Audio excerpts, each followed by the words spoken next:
వీడియోలో మనం వై అనేటువంటి ప్రశ్నాపదంతో వచ్చేటువంటి వాక్యాల్లో am is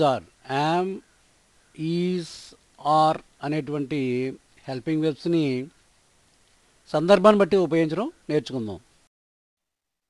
why, WHY, why. Why అంటే మనకు తెలుగులో ఎందుకు అనే అర్థం వస్తుంది. ఎందుకు.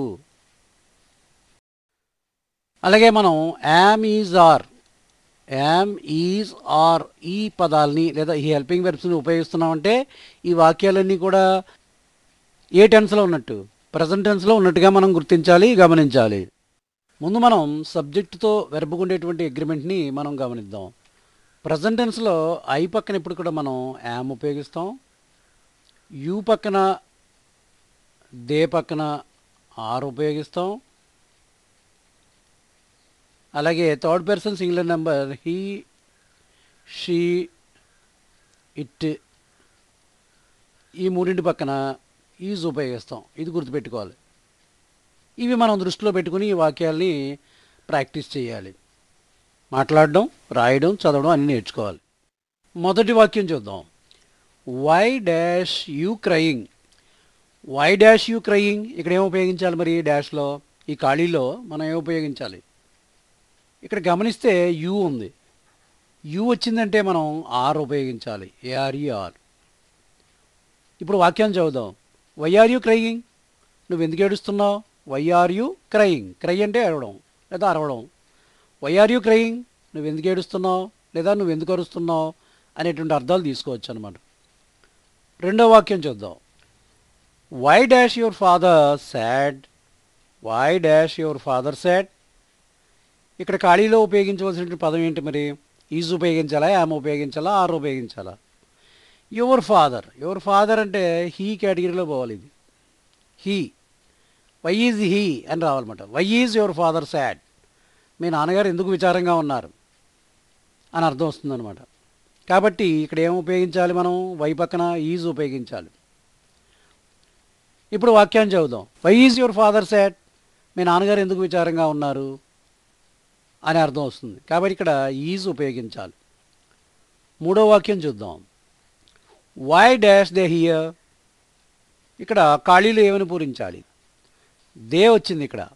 కాబట్టి దే వచ్చినప్పుడు మనం ఏం ఉపయోగిస్తాం? ఆర్ ఉపయోగిస్తాం. సింపుల్గా గుర్తుపెట్టుకోండి.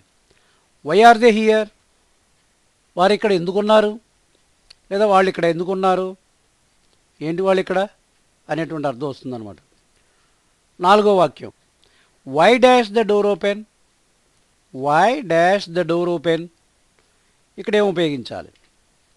ద డోర్ అంటే ఇట్. ఇట్ పక్కన ఏం ఉపయోగించాలి? ఈజ్ ఉపయోగించాలి. ఇప్పుడు వాక్యాన్ని చదువుదాం. Why is the door open. Why is the door open, తలుపు ఎందుకు తెరిచి ఉంది అని అర్థం అనమాట. ఐదో వాక్యం చూద్దాం. Why dash I doing it. Why dash I doing it, I పక్కన ఏం రావాలి? యామ్ రావాలి. Why am I doing it, నేను ఎందుకు చేస్తున్నాను లేదా అది నేను ఎందుకు చేస్తున్నాను అనేటువంటి అర్థం కూడా తీసుకోవచ్చు. ఆరవది. Why dash Ram and Shyam unhappy. Ram and Shyam ఇద్దరున్నారు ఇక్కడ, రాము శ్యామును. కాబట్టి ప్లోరల్ దే. దేగా భావించాలి. భావిస్తే దే వచ్చినప్పుడు ఆర్ రావాలి. వై ఆర్ దే అన్హ్యాపీ అంటే ఈ వాక్యాన్ని చదివితే why are Ram and Shyam unhappy, Ramu Shyamu ఎందుకు సంతోషంగా లేరు. అన్హ్యాపీ తీసేసి సాడ్ రాసామనుకుందాం. Why are Ram and Shyam sad, Ramu Shyamu ఎందుకు విచారంగా ఉన్నారు అని మారిపోతుందన్నమాట వాక్యం. ఎందుకు సంతోషంగా లేరు, ఎందుకు విచారంగా ఉన్నారు, ఆ పదాన్ని మార్చుకోవడం ద్వారా వాక్యం యొక్క అర్థం మారిపోతుందన్నమాట. ఏడో వాక్యం చూద్దాం. Why dash Naresh at school. Why dash Naresh. Naresh అంటే హీ.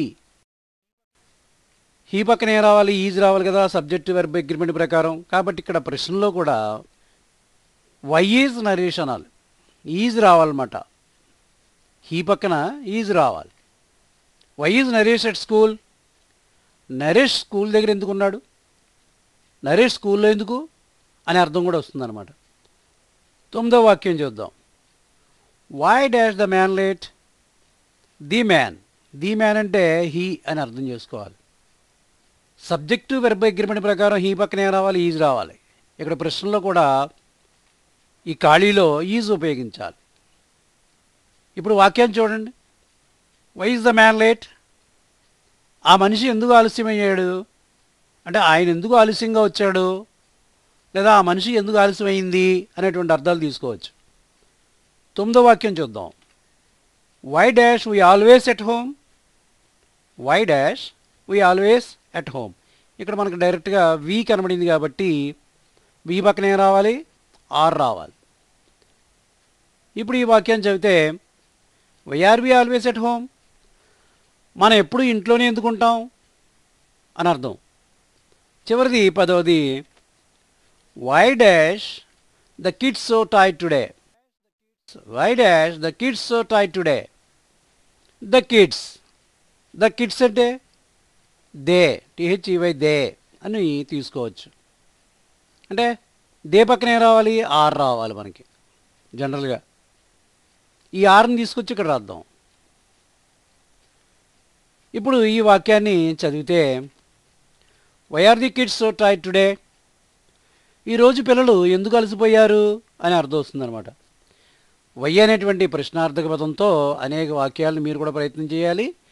అలాగే సబ్జెక్టు వెర్బ్ అగ్రిమెంట్ ప్రకారం వాక్యంలో యామ్ ఈజ్ ఆర్ ఉపయోగించేటప్పుడు ఏ విధంగా ఉపయోగించాలి అనేది మీరు గుర్తించాలి, గమనించాలి.